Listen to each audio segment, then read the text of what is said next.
Hey Feasters, and welcome to episode 210. This is the classic chicken or egg scenario. Stay tuned if you want to answer this question, raise the bar immediately, and stand out from the other three vendors your lead is talking with. Welcome to the Ask Rezzz podcast. I'm Jason, and I'm here to help you get past those bumps in the road, those struggles, those things that hold you back from building an amazing and profitable freelance business each and every single day. And so for a little bit of context to this episode, this is for those of you that are just starting out. Maybe you're still full-time and looking to go freelance, but it also could be for you who are trying a new service, a new piece to your business, maybe even niching down and specializing your business to where you don't have any experience in that niche before. So many people I talk to are in this area where you do find yourself in a chicken or egg scenario, where you talk about how you have no case studies or portfolio pieces and you don't have the experience.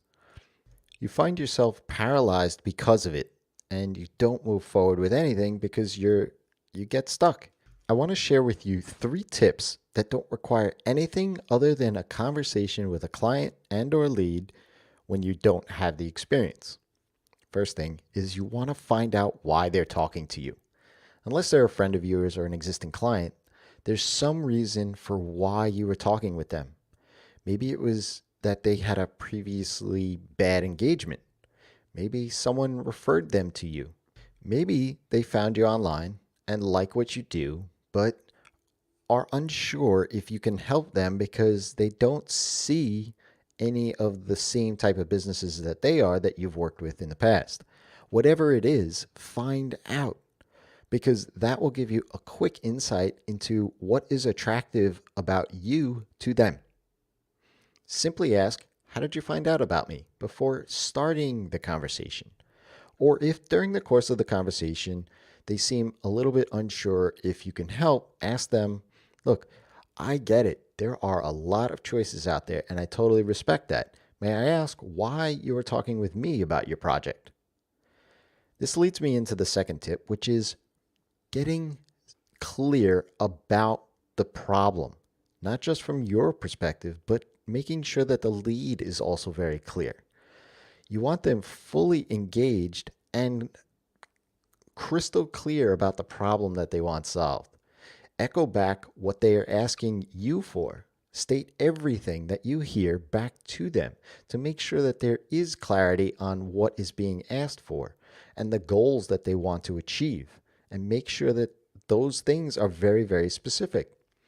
If there's some level of contention or apprehension about the project based on a previously bad engagement, be empathetic, but state how you work and why you work the way that you do. After briefly giving them that insight into what your process looks like, ask them if that process makes sense to them. Ask them if it aligns with their thinking and the goals that they have and want to achieve. Get them focused back onto your conversation with them, not thinking about the bad experience that they had.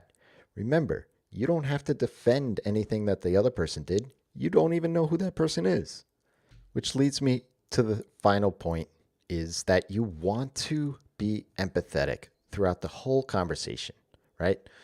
If there's still some level of skepticism due to the lack of your inexperience, or your lack of experience rather, offer them a lower risk opportunity to work together on. I'm not suggesting discounting your services. Let me get clear on that. But what I am suggesting is offering them a phased project where the initial engagement is a smaller win, lower cost, and quicker timeline. Then, when that engagement is a success, and notice how I didn't say if it's a success.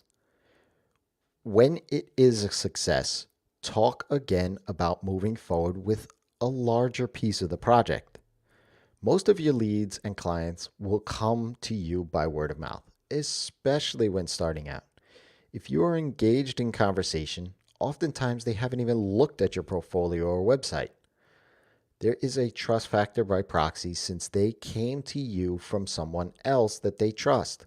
You don't need those portfolio pieces or those full big agency type websites with all the logos and badges. You simply need to have a conversation that's focused and has the objective of solving the problem the lead or client has.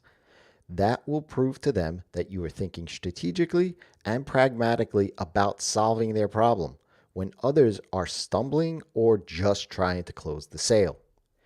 If you have a question, ask Rezzz. That's me. Find me on Twitter at Rezzz or head on over to my website, Rezzz.com, that's with 3 Z's, and jump onto my newsletter. And in return, I'll send you an email sequence on how to get the best clients. Till next time, it's your time to live in the feast.